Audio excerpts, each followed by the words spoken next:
Hallelujah, praise the Lord. ஆண்டவராகிய இயேசு கிறிஸ்து நாமத்தினாலே உங்களை வாழ்த்துகிறேன். கர்த்தர் உங்களை ஆசீர்வதிப்பாராக. இன்றைய நாள் மெய்ப்பனின் சத்தம், யாத்திராகமத்தின் புஸ்தகம் 25ஆம் அதிகாரம் 8ஆம் வசனம். அவருக்கு நடுவிலே நான் வாசம் பண்ண எனக்கு ஒரு பரிசுத்த ஸ்தலத்தை உண்டாக்குவார்களாக. ஆண்டவராகிய தேவன் மோசே கிட்ட சொல்றாரு, நம்முடைய மக்களோடு பேசும்படி, அவர்கள் மத்தியில் வாசம் பண்ணும்படி ஒரு பரிசுத்த ஸ்தலத்தை ரெடி பண்ண சொல்றாரு. ஏன்னா திடீர்னு ஒரு ஆண்டவர் மலையில் மகிமை இறங்குவார், அக்னியாக இறங்குவார். அந்த இடம் பயங்கரமாக இருக்கும். யாரையும் மலையில் தொட விட மாட்டார், யாரும் போக முடியாது. மோசேயும் அவர் கூட இருக்கிற அசிஸ்டன்ஸ் மட்டும்தான் போவாங்க, மற்ற யாரும் போக முடியாது, நெருங்கவே முடியாதுன்னா பாருங்களேன். இப்படி இருக்கிற ஒரு நிலைமையில அவர் இந்த மக்கள் மத்தியில் வர விரும்புகிறார், அவங்க நடுவில் வாசம் பண்ண விரும்புகிறார். அன்பு தேவனுடைய பிள்ளையே, கர்த்தருடைய வார்த்தை கேட்கிற நீங்கள் தேவனுடைய வார்த்தையை கேட்டு நடக்க ஆரம்பிக்கும் போது அவர் உங்கள் நடுவில் வர விரும்புவார், உங்கள் குடும்பத்தில் வர விரும்புவார். எஸ், ரியலி உண்மைதான். நீங்கள் இயேசு கிறிஸ்து அறிஞ்சிக்கிட்டீங்க, அப்புறம் அவர்கிட்ட வரீங்க, அவருடைய வார்த்தை கேட்குறீங்க. நீங்கள் கேட்டு நடக்க ஆரம்பிச்சின்னு வச்சுக்கோங்களேன், கொஞ்ச நாளில் உங்கள் வீட்டுக்குள்ளே வருவார். உங்கள் வீட்டுக்குள்ளே வந்த உடனே உங்களை முழுசாக ஆளுகை செய்வார். அங்கே அவருடைய மகிமை தங்கி இருக்கும். அதுதான் சொல்கிறார், நான் அவங்க மத்தியில் நான் வாசம் பண்ண விரும்புகிறேன் அப்படிங்கிறார். என் அன்பு தேவனுடைய பிள்ளை, உங்கள் வீட்டில் வாசம் பண்ணணுமா? கர்த்தருடைய பிரசன்னம் உங்கள் வீடை சூழ்ந்து கொள்ளணுமா? இல்லை தேவனுடைய ஆலயத்தை சூழ்ந்து கொள்ளணுமா?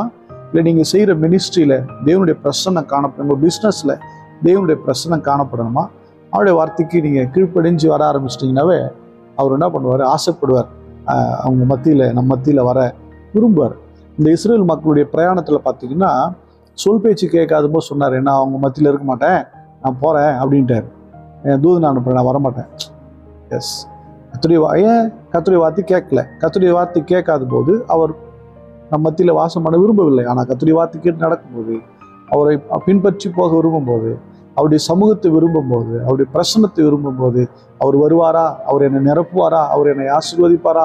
அவர் பிரசன்னத்துக்குள் நான் மகிழ்ந்து விடுவேனா?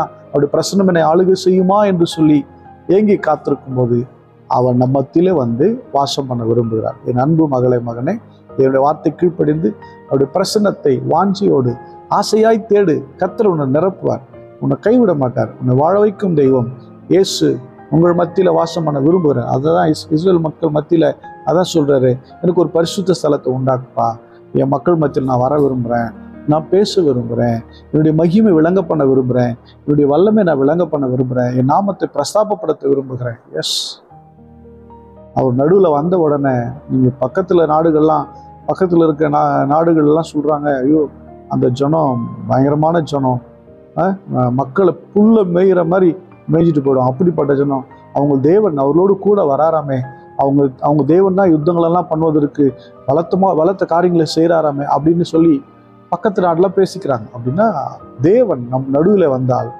அநேகர் நம்மை பார்த்து பயப்படவும், நம்மை குறித்து பேசவும், நம்மை குறித்து விசேஷமாய் சொல்லப்படவும் அவருடைய பிரசன்னம், அவருடைய மகிமை பெரிதாய் உதவி செய்கிறது. அல்லேலூயா. என் அன்பு தேவனுடைய பிள்ளையே, அவருடைய வார்த்தையில் வாழ விரும்புங்கள். கர்த்தருடைய பிரசன்னம் உங்களுக்காக காத்திருக்கிறது. அவர் உங்கள் நடுவிலே உங்களுக்குள்ளே வாசம் பண்ண அவர் விரும்புகிறார். நீங்கள் விசேஷமாய் மாறிப்போவீர்கள். ஸ்தோத்திரம் பண்ணுவோமா? ஸ்தோத்திரம் ஆண்டவரே, எங்கள் நடுவிலே வாசம் பண்ண விரும்புகிறவரே உமக்கு ஸ்தோத்திரம், ஸ்தோத்திரம். எங்கள் வாழ்க்கையை மாற்ற விரும்புகிறவரே உமக்கு ஸ்தோத்திரம், ஸ்தோத்திரம். அன்பின் பிதாவே, உம்மை ஸ்தோத்திரிக்கிற ஆண்டவரே, உடைய வார்த்தையை நாங்கள் கேட்டு நடக்க வாஞ்சிக்கிறோம், உங்கள் பிரசன்னத்தை வாஞ்சிக்கிறோம். நீங்கள் எங்கள் மத்தியில் வாசம் பண்ணுங்க, தங்குங்க, எனக்குள்ளே வாசம் பண்ணுங்க, தங்குங்க. உங்களுடைய பிரசன்னம் மகிமையை வெளிப்படுத்த செயல் நடப்பதாக என்று சொல்லுகிறேன்.